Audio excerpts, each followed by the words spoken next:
مسلمانوں کا نعرہ یہ ہونا چاہیے کہ نعرہ رسالت کا نعرہ بھی لگایا جائے گا، اور جب اذان ہوگی تو رب کے نام پہ سر بھی جھکائے گا،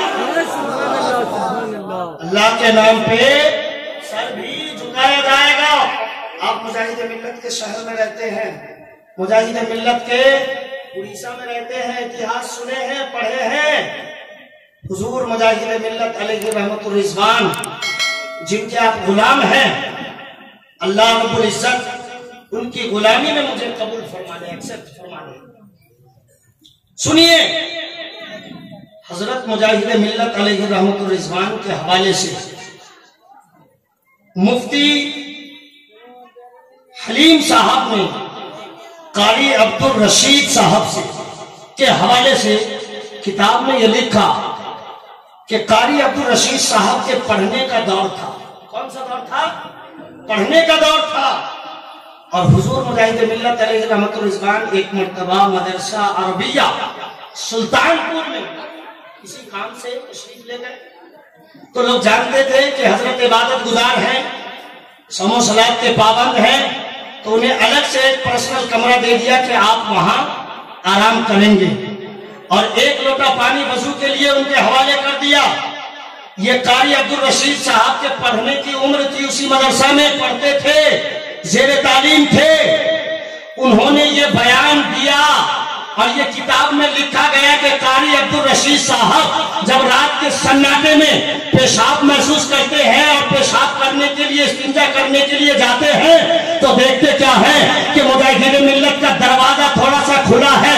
قریب جا کر دیکھا جھانک کے تو دیکھتے کیا ہے کہ کمرے میں مجاہد ملت تنے تنہا تھے، آواز 10-15 قسم کی آ رہی ہے، لا الہ الا اللہ محمد الرسول اللہ۔ جب اور قریب جاتے ہیں تو دیکھتے کیا ہے مجاہد ملت کا سر دھر سے جدا ہے، لا الہ الا اللہ پکار رہا ہے، بازو الگ ہے، لا الہ الا اللہ پکار رہا ہے، ہاتھ الگ ہے، لا الہ الا اللہ پکار رہا ہے۔ یعنی جسم کا پاک پاک الگ الگ ہو کر کمرے کے اندر لا الہ الا اللہ کا نعرہ بلند کر رہا ہے، ذکر کر رہا ہے۔ پتا کیا چلا؟ ہم جس مجاہد ملت کے غلام ہیں، جس مجاہد ملت کے فالوور ہیں، ماننے والے ہیں، ان کے دین پر عمل کرنے کا یہ حال تھا کہ اللہ رب العزت نے انہیں یہ طاقت دی تھی کہ بند کمرے میں بدن کا ٹکڑا ٹکڑا اللہ کا ذکر کر رہا ہے۔ اور آج ہم کھا پی کر بھی، اطمینان کی زندگی پا کر بھی، گھر مکان ٹائلس ماربل والا پا کر بھی، پھر بھی ہم اللہ کی عبادت نہیں کرتے، رب کا سجدہ نہیں کرتے۔ میرے دوست ذرا اپنی خبر لو، اپنے بارے میں سوچو، انکوائری کرو کہ اللہ رب العزت یہاں جب آپ پہنچیں گے اور پروردگار عالم آپ سے پوچھے گا کہ آپ کیا لے کے آئے ہو، تو کیا جواب دیں گے بھائی؟ اگر اللہ رب العزت آپ سے پوچھے گا کہ کیا لے کے آئے ہو تو آپ کا کیا جواب ہوگا؟ جلسے میں آتے ہیں، نعت سنتے ہیں، تقریر سنتے ہیں، معلوم ہے نا، معلوم ہے۔ اگر اللہ رب العزت کل قیامت کے میدان میں پوچھیں کہ کیا لے کے آئے ہو، اور قبر میں فرشتے پہلے کیا سوال کریں گے؟ من ربو کا، تمہارا رب کون ہے؟ تو کیا جواب دو گے؟ میرا رب اللہ۔ یہاں دنیا کے اندر یاد کر لینے سے کہ ربی اللہ، میرا رب اللہ ہے، نہیں ہوگا۔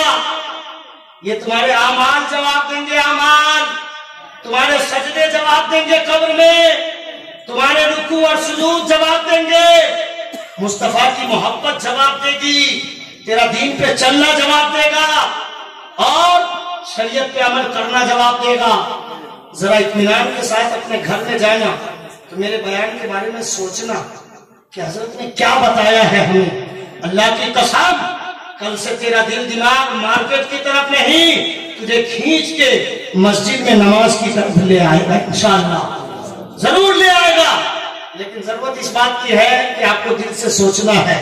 دیکھیے دیکھیے آپ اپنے جلسے کی رنگت دیکھیے۔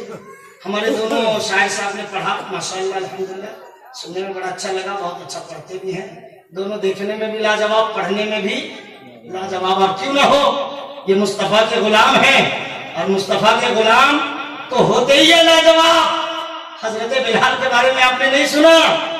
حضرت بلال رنگ ان کا پھیکا، مگر مصطفیٰ پیغمبر کی غلامی میں آ گئے تو ایسے چمکے جیسے مصطفیٰ کے عشق کے آسمان پر حضرت بلال چاند بن کر چمک رہے ہوں، ایسے چمک گئے۔ تو بتائیے مصطفیٰ سے محبت ہوگی تبھی نہ قبر میں آپ جواب دیجئے گا۔ تو آپ لوگ کتنے لوگ نماز کل سے پڑھنا شروع کر دیں گے؟ مجھے بتائیے تو ہاتھ اٹھا کر، تاکہ میں دیکھوں کہ کل سے مسجد میں کتنے لوگ نماز پڑھنے کے لیے جائیں گے۔ ہے کوئی مسلمان جو بولے ہاں ہم کل سے نماز پڑھنا شروع کر دیں گے؟ جو پڑھتے ہیں انہیں اٹھانے کی ضرورت نہیں ہے کہ نہیں؟ نہ تو کہیں ایسا نہ ہو کہ پڑھنے ہی والے ہاتھ اٹھا دیں۔ جو پڑھنے کے لیے جائیں گے وہ ہاتھ اٹھائیں۔ کتنے لوگ نماز پڑھنا چاہتے ہیں؟ کل سے ہاتھ اٹھا کے مجھے بتائیے، میں دیکھوں کتنے لوگ آپ نماز پڑھنے کے لیے جائیں گے۔ ماشاءاللہ دیکھیے ایک مسلمان تیار ہو گئے، آپ جائیں گے؟ ماشاءاللہ دو لوگ تیار ہو گئے، آپ جائیں گے؟ تین لوگ تیار ہو گئے ماشاءاللہ۔ اور آپ کا کیا نام ہے چچا جان؟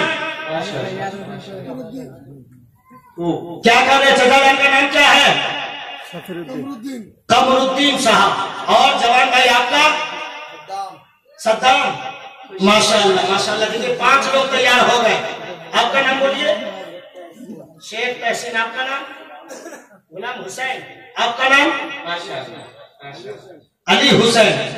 اب دیکھ لیجئے، تحسین، غلام حسین، علی حسین، قمر الدین، صدام، 5 لوگوں کا نام مجھے یاد ہو گیا ہے، ٹھیک ہے؟ اور یہ ہم نے قلم سے ڈائری میں نہیں لکھا ہے، یہ دل کے ڈائری میں نوٹ ہو گیا۔ اور پھر انشاءاللہ جب اگلی مرتبہ آئیں گے تو 5 بندے کو میں تلاش کروں گا، نماز پڑھنے کے لیے جا رہے ہیں کہ نہیں، اور امام صاحب سے بھی پوچھوں گا، انکوائری کروں گا، سمجھ لیں کہ نہیں، کہ آپ لوگ نماز پڑھنے جا رہے ہیں کہ نہیں، یہ پتہ لگاؤں گا۔ آپ لوگ ضرور نماز پڑھیے گا، ہے نا؟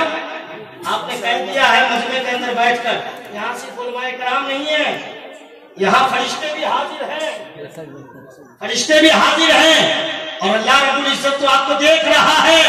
اور ہمارا عقیدہ اور وجدان کہتا ہے کہ مصطفیٰ پیغمبر یا تو یہاں مناظر فرما رہے ہیں یا پھر وہ گنبد خضرا سے بھی ضرور ہمیں دیکھ رہے ہیں۔ تو پھر آپ کو مصطفیٰ پیغمبر نے سن لیا ہے کیا؟ اور کوئی بندہ ہاتھ نہیں اٹھا سکتا کہ ہاں میں بھی کل سے نماز پڑھوں گا؟ ہے کوئی؟ شوق پیدا کرو، اٹھا باپ اٹھا، ڈرتا کیوں ہے؟ اٹھا، نماز پڑھے گا ماشاءاللہ۔ اس بچے کا بھی نام یاد رکھ لیجئے گا۔ اور کون لوگ آپ کو پڑھیں گے؟ بہت سارے لوگ سمجھتے ہیں کہ یار ابھی جوان ہے، جوانی میں کیا نماز پڑھیں گے، بڑھاپے میں نماز پڑھنا ہے۔ یار درخت سے کون پھل کب ٹوٹ کے گر جائے کس کو پتا ہے؟ کس کو پتا ہے؟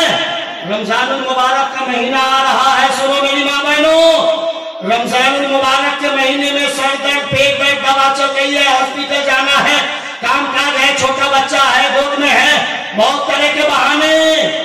روزہ مت چھوڑنا، بہانہ بنا کے واقعی اگر دقت ہے تب تو کوئی بات نہیں ہے، تب تو آپ کے لیے رخصت ہے، واقعی اگر آپ کی پریشانی ہے، مگر بہانہ بنا کے روزے نہ چھوڑنا، اس لیے کہ رمضان کا روزہ اگر ایک روزہ چھوڑ دیتے ہو تو نیکسٹ اگلے سال 1 سال کا بھی روزہ رکھو گے، پھر بھی رمضان کے ایک روزہ کی بھرپائی نہیں ہو پائے گی۔ اور سنتے ہیں رمضان المبارک کے حوالے سے اللہ کے حبیب صلی اللہ علیہ وسلم نے کیا ارشاد فرمایا؟ ایوری ڈے رمضان میں 29 دن 30 دن جتنے بھی ہوتے، ہر دن 10 لاکھ لوگوں کو جہنم سے آزادی ملتی ہے۔ بولو سبحان اللہ۔ رمضان المبارک کے مہینے کو اللہ رب العزت نے 3 حصے میں بانٹا ہے، اور یہ مصطفیٰ پیغمبر نے ہمیں پیغام دیا ہے۔ 3 عشرے ہیں، عشروں کے معنی 10، تو اب 30 کو اگر 3 میں ڈیوائیڈ کریں گے تو 10 ہو ہی جاتا ہے۔ اور اگر آپ 29 دن کا مہینہ پکڑیں گے تو پھر بھی 9 دن یعنی 10 دن آپ پکڑ لیجئے، 29 کا بھی ہوتا ہے، 30 کا بھی ہو جاتا ہے، تو 9 دن یا 10 دن لاسٹ میں 19-20 کا بھی کچھ بھی ہو سکتا ہے۔